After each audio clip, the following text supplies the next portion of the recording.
Uh, I just want to address something because this is super funny to me. Let me take my headphones off so I can hear myself talk.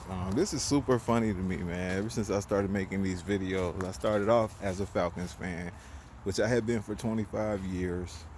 And, you know, I really only started making videos this season. But if you just started watching my videos this season, you don't know I've been a fan for 25 years before I finally said, I'm done. I'm out. And come on, Izzy. And you can't change owners, but I definitely can't root for the team as long as Dan Quinn is the coach. And I was like, I'm done. And I went through a journey. I ended up saying I'm gonna be a Raiders fan, rolling with the Raiders, which I'm gonna go ahead and roll with that squad. But let me explain something. Getting a lot of messages from people and comments like, if the Falcons win the Super Bowl next year, don't be trying to get back on the bandwagon, or I hope they win next year. Or let me explain something. I don't hate the Falcons. I got off the bandwagon. I don't like. I just can't. I gave y'all all of my reasons why I'm not a Falcons fan, so I ain't finna go through that. But let me explain something. I'm not rooting against the Falcons. It's like I'm a Warriors fan, right? I've never been a Hawks fan. I didn't jump off that bandwagon. I was never on the bandwagon. I've never been on the Hawks bandwagon. And let me explain something. I'm from Atlanta. Trey Young is an exciting player. I like that the Hawks are decent, even though they have a bad record. I like that they have potential to be a playoff team next year. I like that they have something to look forward to. I want the Hawks to do it.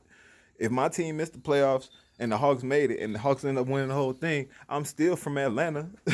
I'm gonna be happy for them boys. And the Falcons, it ain't no different. I can tell you all I want. I'm gonna be a Raiders fan, and I am.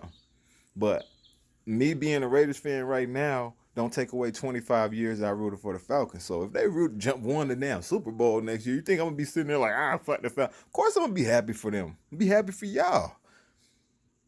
Like that ain't even. So I don't know why people getting at me like that. And but we know y'all ain't winning that shit next year because them niggas finna be trash. And that's why I'm making this video because I saw today they in talks about cutting Devonta Freeman. See, this is the type of shit that made me get off the bandwagon because you had Detroit come at them right before the trade deadline. To be fair, I don't know what was offered, but let's just pretend and say, for the sake of argument, they offered two T-shirts and a pair of drawers.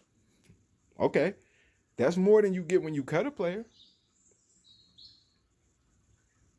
In the story, right? So that's the exact type of lack of foresight. That another thing just going down. Same thing with Vic Beasley. Even though it was good, yeah, it's a good thing they didn't re-sign him after 5 years. But the fact that you let him go and didn't get anything for him after yet another unproductive year where you didn't do anything with him means last year he should have been flipped for third, fifth, sixth rounder, seventh rounder. I don't really care. A box of pencils and you know what I'm saying, and a condom that was used, whatever. It's worth more than you got for him. So this team is trash. And mark my words, I'm about to say it, y'all. Vic Beasley. Mm-hmm. Oh yeah. Wherever he go, he gonna ball out. He gonna prove once again it's coaching. I'm 100% of the belief. I cannot sit here and say the Falcons roster is trash because they might be good, might be bad. I'll never know until Dan Quinn is not the coach anymore because coaching is a problem there.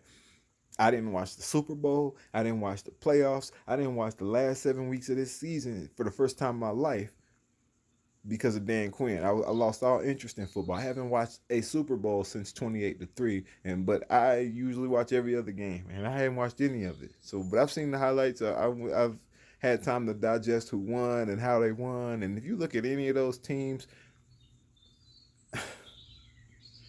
it's fucked up when you're like, it's one thing to be like, hey, we made it to the wild card round. Now we gotta go a little further. It's one thing to be like, it's one thing to be the Titans and be like, man, we were one game away. We gotta make some tweaks. It's one thing to lose in the Super Bowl and be like, okay, not be the Niners and be like, okay, we blew it. Okay, we gotta try. It's one thing to not make the play. It's one thing to be the Raiders and all these other 7-9 teams who are picking ahead of the Falcons because that's how the Falcons luck goes. All six teams are knotted up at 7-9. My Raiders pick at 12. Your Falcons pick at 16. Same record, by the way. But all these other teams that were 7-9 or 4-4, whatever, right now they can go, hey man, maybe we'll get. But you look at the Falcons and you go, the way these other teams are preparing and playing, they can't. they're not prepared to beat anybody. They can't outcoach anybody. I looked at the Raiders schedule for next year and I said, ooh, I do it every year. We all do it. We count wins and losses, even though we know you can't call it, right? But I looked at the Raiders schedule. I said, optimist, 13-3. Pessimist, 10-5. Raiders going to the playoffs next year. Mark my words. I said, pessimist, 13-3. Optimist, 10-5. I'll take the higher end of the middle. I'm going to have us at 12-4. I've seen the schedule. That's my prediction. If I'm wrong, whatever, mark it. Come holler at me in the year. You can't lie on, you can't hide on YouTube. I said what I said, baby. Today is February 12th, 2020. I'm saying the Raiders going to be in the playoffs, and I'm saying the Falcons won't. Hollow.